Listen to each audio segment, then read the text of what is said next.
Montana Territory, 1878. The sun had barely crested the eastern ridge when Lawson Neal spotted the girl crouched behind his barn, caked in trail dust, blood on her lip, and a Colt .45 gripped tight in her shaking hands. He raised his rifle, slow and steady.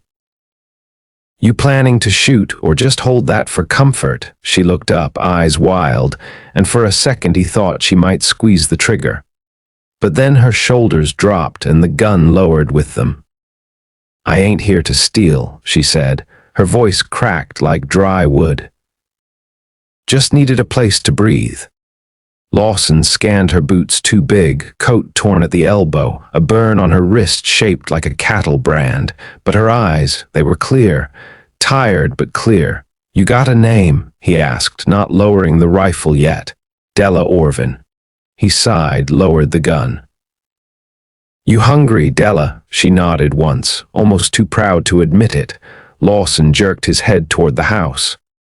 "Well then, let's get you fed." His ranch sat 9 miles south of Helena, tucked between dry grass hills and the edge of the tree line. It was a quiet place, meant for a quiet life, until this girl showed up with a thief's brand and a story in her eyes she had not told yet. Inside, the kitchen smelled of last night's beans. Lawson handed her a plate without asking questions. She ate like someone who had not seen a full meal in days. When she finished, she leaned back and looked at him, jaw set. "I did not steal that horse, or the money. They just needed to blame someone when the foreman's son went missing." Lawson studied her face. "You running from someone, sheriff from Fort Benton." "And anyone else he lied to," he nodded slowly. "You got folks, none that want me back." Lawson rubbed his brow. He had not meant to get involved. He had cattle to move and fences to mend. But something about her, something in the way she held that pistol like it, was the only thing keeping her alive, stuck with him.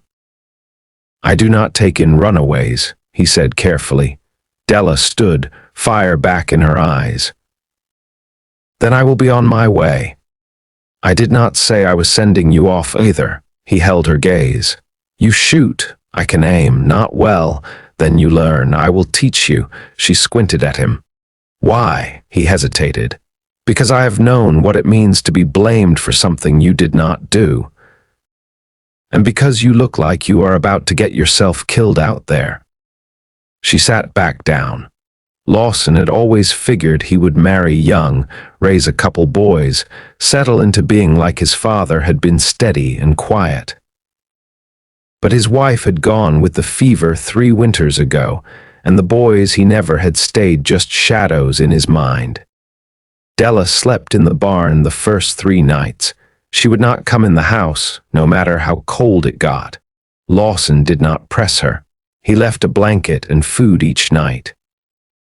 By the 4th, she was standing in the doorway, hat in her hands. "I will not stay long," she said. "You stay until you can defend yourself," he said. "Long as that takes." They trained behind the barn. Lawson set up bottles on fence posts, watched her miss every one her first day. She cursed under her breath but never gave up.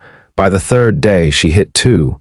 By the end of the week she was faster than he expected. "You keep this up," he said. "You will shoot straighter than any son I never had." She looked over at him, something soft flickering in her eyes. "You ever want one?" He nodded. "I did." They went quiet after that, but something shifted. She started helping around the ranch, feeding the horses, patching the chicken wire, checking the traps. She moved like someone who had worked hard her whole life but never had a place to rest. One morning, Lawson found her sitting on the porch with his old rifle across her knees. She looked different in the light, less hunted. "I used to be good," she said quietly. "Had a job in Fort Benton washing dishes, saved up for a saddle. Then that boy went missing, and folks said I must have taken the horse and money. He turned up 3 days later, drunk in the next town over, but the sheriff already had me branded. Lawson sat next to her. "I do not know how to be anything else now," she whispered. "You are not a thief, Della," she blinked. "You sound sure. Because I see you, you are strong, honest. You just need someone to believe it." She turned toward him then, really turned. "Why are you being kind to me?" Lawson looked at her, steady.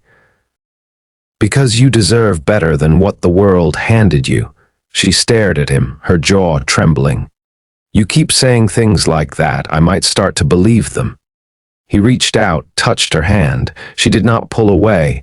That night she moved into the house. No words were said about it. She just set her bag by the door and took her plate at the table like she belonged. A few weeks later, a rider came down the trail. Lawson saw the dust long before the man reached the gate. He stepped outside, rifle in hand, the sheriff from Fort Benton dismounted, boots crunching gravel. "I am looking for a runaway," he said. "Della Orvin, she is wanted." Lawson kept his voice calm. "She is not here." The sheriff narrowed his eyes. "You sure about that?" Lawson stepped closer. "You just turned your horse around, Sheriff. No one here by that name." "No one you need to bother." The sheriff took a long look at the barn, then the house. "You harboring a criminal, I will come back with a badge and 5 more men." "You do that," Lawson said, "but bring a coffin too." The sheriff rode off. Della watched from the window, hands clenched. "You did not have to lie," she said later. "I did not lie," Lawson said.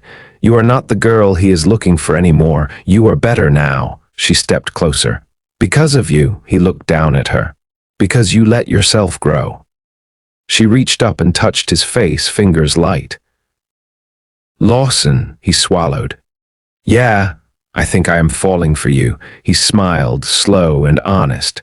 "Then we are in the same trouble." And she kissed him out there on the porch with the wind picking up and the sun dropping low behind the hill. She fit against him like she had always belonged. And for the first time in a long while, Lawson felt like maybe he had a future after all. The creek behind the north pasture had swelled with the melt, its banks soft and black underfoot. Della stood knee-deep in the water, trousers rolled and boots on the bank, holding a pail in one hand and her hem in the other. Lawson watched from the fence line, one boot braced against the lower rail, arms crossed, the brim of his hat shading his face. "You trying to catch fish with that pail or just baptize it?" he called out. "Water tastes better when you get it yourself," Della replied, steady and dry. "Not sure you'd know that, seeing as you send me out here every morning." "I recall asking you once," Lawson said, hopping down. "You never stopped." She poured the chilled water into the barrel at the corner of the shed, then dried her hands on her thighs. Her fingers were pink from the cold. He didn't miss the way she flexed them after. "Snow'll be back in 2 months," he said. "Creek'll ice over sooner than that. You'll need gloves." "I had a pair," she murmured, not looking at him. "Left behind." He waited, but she didn't offer more. They walked back together, side by side, the silence easy between them now. The wind tugged at her braid. His coat brushed hers when their strides matched. Inside, the kettle hissed low on the stove. Lawson poured 2 cups without asking, and they sat at the table, both lingering, both pretending they didn't notice. Della traced the rim of her cup. "You ever think of leaving?" Lawson shook his head. "Left once. Rode south when I was 20. Got as far as Nebraska before I missed the sound of wind through pine and the taste of spring water." She sipped carefully. "I used to think the further I got, the better I'd be, but every time I ran, I ended up smaller than I started." "You stopped running," he said. "Not sure I did." She met his eyes. "Just ran into something I didn't want to leave." His throat tightened. "Tell me what you need, Della." "I need to stop waking up thinking someone's gonna drag me back," she said. "I need to believe I'm more than what they claimed. You are. I want to believe that when I walk down into town, folks'll look at me and see a woman, not a warning. You will, he said, then quieter, not because they change. Because you did. She didn't answer, but her eyes held something new. That afternoon, they rode out to check the western boundary. The snowmelt had loosened the fence posts, and one steer had found its way halfway into the woods. Della coaxed it back with a switch and a low whistle, her horse taking to her like it had known her longer than a month. You ever break a horse? Lawson asked as they rode back. No, but I've been thrown by one. That count twice. She gave a quiet laugh, the first from deep in her belly he'd heard. It stirred something in him he hadn't let rise in years, something warm and steady. They dismounted near the barn, and Lawson began replacing a warped rail. Della fetched the hammer without being asked, held the nails in her palm as he worked. You think the sheriff will ride back through? She asked, eyes on the road. If he does, he won't find what he's looking for. She hesitated. I don't want you in trouble. I've been in worse for less reason. He looked up then, met her gaze. You're not trouble. She stepped closer. You keep saying things like that. I might start acting like it. He didn't touch her, just looked, just let the air between them speak. She didn't move away. That night, she didn't wait for him to light the lantern. She did it herself. Set the table. Ladled soup into bowls. They ate in silence until she said, There's a church social in town this weekend. Lawson raised an eyebrow. You planning to go? I don't know. She twisted her spoon. Maybe if you'd walk in with me. He didn't answer right away. Then, if I walk in, I won't walk out alone. She looked up, startled, then nodded. Once, the fire cracked behind them and the wind rattled the eaves. But inside, everything held steady. After she cleared the dishes, she stood beside him at the hearth. I used to think love was a trick, she said. A thing folks pretended at to get what they wanted. And now, she turned her face to his.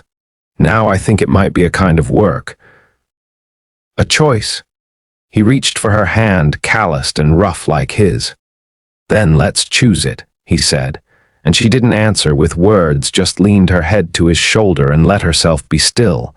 The moon rose over the ridge, and for the first time in years, there was no running left to do. The wind carried the scent of pine and damp soil as they rode into town for the first time together. Della's hands stayed still at her sides, but Lawson could see the tension in her neck, the way her head stayed high while her gaze flicked from storefront to porch to the faces they passed. No one stopped them. A few nodded to Lawson, a few glanced at Della and looked away again, uncertain. But no fingers pointed. No voices rose. They tied their horses outside the mercantile, and Lawson held the door for her without a word. Inside, the air was warm with wood smoke and molasses. The shelves were stacked high with flour sacks, lantern oil, bolts of cloth, and a quiet kind of order. I'll see if Tom's got that wire, Lawson said. You need anything? She glanced at a row of sewing needles. Maybe half a yard of canvas. Mine's tearing through at the seams. He gave a short nod and stepped toward the back. Della moved slowly, careful not to brush too close to anyone. The shopkeep, a woman in her 50s with a silver braid and wide hands, looked up from behind the counter. You're Neil's girl, Della didn't flinch. I work his land. The woman narrowed her eyes, not unkindly. You sew? Well enough. She cut the cloth without comment, folded it sharp and handed it over. No questions, no coins asked.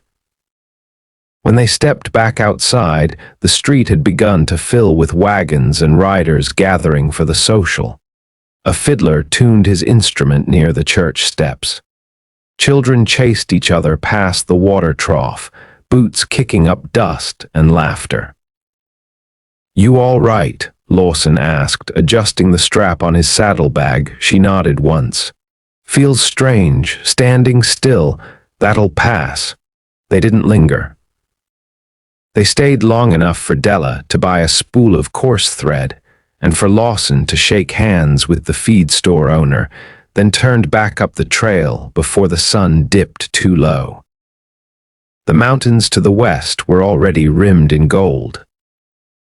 That night, Della sat by the open window with her sewing in her lap. Her lips moved as she counted stitches, eyes narrowed with focus. Lawson watched from the table, oil lamp casting a soft glow over her profile. "You always mend things yourself?" he asked. "If I can." "You ever think about making something new instead?" She looked up. "Like what?" He leaned back in his chair. "Blanket, shirt, maybe a dress," she considered. "Never thought I'd stay in one place long enough to need one." "You are now." She set the fabric aside, stood and crossed to him. "I don't know what to do with comfort," she said quietly. "It feels like a trap sometimes." "It's not," he said. "It's just waiting." "For what?" "For you to trust it." She touched his arm. "I trust you." He stood, close enough that she had to tilt her head to meet his eyes. "You don't have to earn your place here," he said. "You already have it." "I used to dream about someone saying that," she whispered. "Didn't believe it'd ever come." His fingers brushed her cheek. "It has." She kissed him then, slower than before. No urgency, just heat, steady and sure, like a fire built right. Later, when the kettle cooled and the stars took the sky, she lay beside him with her hand resting over his heart. "I want to build something here," she said. "Not just stay." "We will," he said, bit by bit. Outside, the horses shifted in the barn, and the wind slid soft through the grass. Inside, the quiet wasn't empty, it was full of breath and promise and the weight of something lasting. They didn't speak again that night. They didn't need to. The morning after their ride into town, Della woke before the light. The floorboards chilled her bare feet as she crossed the room, careful not to wake Lawson. His breath was even, one arm across the quilt, the other tucked beneath his pillow. At the basin, she rinsed her hands and stared out the window. Mist clung low to the earth, softening the edges of the fence posts and the tops of the grass. A fox trotted along the tree line, barely visible in the pale gray. Behind her, the bed creaked gently. "You always wake up this early." Lawson's voice was thick with sleep. Della kept her eyes on the window.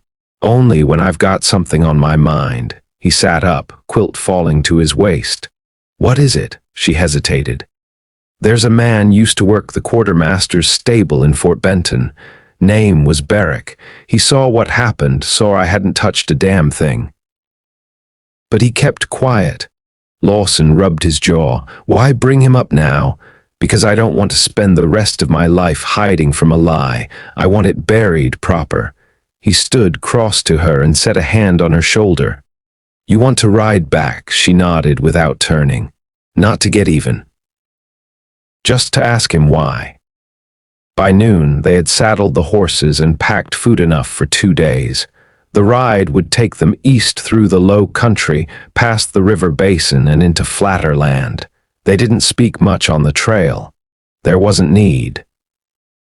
The rhythm of the hooves and the whistle of the wind through the scrub filled the silence. That night, they camped along a shallow bend in the Marias River. Della collected driftwood while Lawson pitched the canvas. She built the fire with practiced hands, coaxing it to life with dry bark and flint. When the flames caught, she sat back on her heels and said, "You think folks like Barrick ever think about what they leave behind them?" Lawson stirred the beans heating in the pan. "Some do, most don't. They figure if it doesn't bleed them, it isn't theirs to carry." She nodded slowly. "He was kind once. Gave me a pair of gloves when the frost split my hands that first winter. Then the day things turned, he wouldn't even look at me. Lawson handed her the tin plate. What will you say if he's still there? Della stared into the fire. I don't know yet. They ate quietly, the fire popping between them. When the stars came out, she lay against her saddle, arms folded beneath her head. Lawson sat nearby, sharpening his blade by firelight. He might not be there, she said. I know. And if he is, he might not talk. Then we ride home. She looked at him. It feels strange having a place to ride back to. He didn't respond right away. Then, without looking up, he said, That place has your name on the land now, Della. Whether you stay or not, she closed her eyes. I'll stay. They reached Fort Benton the next afternoon. The town was busier than she remembered. Wagons lined the main road, and a steamboat sat moored at the riverbank, unloading crates with the help of sweating dockhands. Della kept her hat low and her coat drawn tight. Lawson led the way through the winding streets, past the smithy and the grain warehouse, until they reached the stables behind the old quartermaster's post. A man stood near the corral, pitchfork in hand, his back stooped and hair thinner than she recalled. Barrack, Della dismounted. Lawson stayed with the horses. She walked to the fence, hands in her coat pockets. You remember me? Barrack turned, startled. His eyes widened, then narrowed. You're her. I am. He looked around, cautious. You shouldn't be here. I didn't come for trouble, she said. I came for the truth. He set the pitchfork down slowly. You want me to say I lied? No, she said. I want to know why you didn't speak up. He wiped a hand across his mouth. Wasn't safe. For you. For anyone. The sheriff's boy, his uncle, runs the freight line. They could have ruined me. She stepped closer. So you let them ruin me instead. Barrack didn't answer. She took a breath. I'm not here to shame you. I just needed to hear it from you, not the sheriff. Not the town. You. He looked away. You have a daughter, she asked. His eyes came back to hers, sharp. 2. Then think what it'd mean to them if someone did to them what you let happen to me. Barrack's mouth twitched, not in anger but grief. I think about that more than you know. She nodded once, turned and walked back to Lawson. They rode out before the sun dipped behind the courthouse steeple. They didn't speak until the town was far behind them, the trail quiet again. Did it help? Lawson asked. Della looked ahead, wind tugging at her collar. It didn't fix anything, but it settled something. They reached the ranch 2 days later. The sky was clear, the air carried the first hint of autumn. Della unpacked slowly, her movements thoughtful, like she was setting each thing in its rightful place. That evening, as the fire glowed low in the hearth, Lawson reached into the drawer near the stove and pulled out a worn ledger. I've been thinking, he said, laying it on the table. If we're going to build something, we ought to start writing it down. She looked up. Like what? He opened to the first page. Names, stock, boundaries, and yours next to mine. Her voice was quiet. You mean that? He met her eyes. I wouldn't say it if I didn't. She stepped to him, placed her hand over his. Then write it. And he did. In his neat, steady hand next to his own name, he wrote hers. The ink dried slow in the lamplight. Outside, the wind had quieted. The land, at last, felt like it was holding its breath in peace. The first frost came early that year, settling over the fields in a silver hush. Della stepped out just after dawn, shawl wrapped tight, drawn to the stillness the way she used to be drawn to escape. But she wasn't running anymore. The land beneath her boots felt steady, like it had accepted her weight. Lawson joined her with his hands in his pockets, eyes on the line of pale light cresting the far hill. He didn't speak. He never did first, not when the morning was still wearing its quiet. She turned to him. I want to file a land claim. He didn't look surprised, only nodded once, slow. "You've been thinking on it since we came back." She brushed her thumb against her palm. "You said this place has my name on it. I want to make that true in more than ink." He studied her face. "There's a parcel just east of the ridge. Used to be part of my father's range. It's been empty near 10 years. Would you let it go? I'd rather give it." They rode out that afternoon, past the upper grove where the cottonwoods bent low over the stream. The land she chose sloped gentle toward the trees, with enough flat for a cabin and room to plant. She walked its edge, boots sinking into the frost-softened grass, and stopped near a cluster of stones half buried beneath the earth. "This is the spot," she said. Lawson dismounted and joined her. "You sure?" She looked at him. "I'm sure." They spent the next week splitting timber, hauling stone from the creek, marking corners with twine. Della worked alongside him, never asking what job was hers or his. The rhythm came natural. At night, they returned to the house, fingers raw, backs aching, and still they found space to touch small, quiet gestures that spoke of certainty more than longing. One evening, as she stirred the stew, Lawson leaned against the doorframe, arms folded. "You ever think about marriage?" She didn't flinch. "I have." He stepped inside. "What you decide? That if I did it again, it'd be for more than a name. It'd be because I trusted the man enough to build something that outlives us both." Lawson nodded. "Then maybe it's time you know something." He pulled a small wrapped bundle from the shelf and set it on the table. She unwrapped it slowly. Inside was a ring, simple silver, the band worn smooth. "My mother's," he said. "My father gave it to her when they built this place." She wore it through every hard season they had. Della touched the band. "You're sure?" "I've been sure since the day you didn't flinch when I told you the truth mattered more than fear." She looked at him, eyes steady. "Then yes." They were married in November, just before the first heavy snow. The preacher came from Helena, bundled in a wool coat and carrying a weathered Bible. The ceremony was held beneath the cottonwoods, with only the horses and a pair of neighbor families to bear witness. No lace, no ribbons.